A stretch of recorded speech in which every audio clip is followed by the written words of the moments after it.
વિનંતી કે આપણે શાંતિ રાખીએ। આપણી વચ્ચે વિક્રમભાઈ સુપરસ્ટાર આપણા વિક્રમભાઈ ઠાકોર પધાર્યા છે। આપણે એમનું પહેલાથી ઘણું સ્વાગત કરીએ। વિક્રમભાઈ એ દિવસે કહ્યું હતું કે હવે જ્યારે પાટણની ધરતી પર આવીશ ત્યારે ભૂમિપૂજન કરીને આવીશ।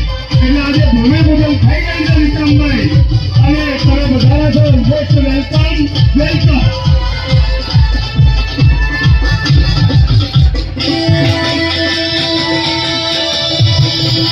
આપણે જેને તેમને સાંભળવાના છે વિક્રમભાઈ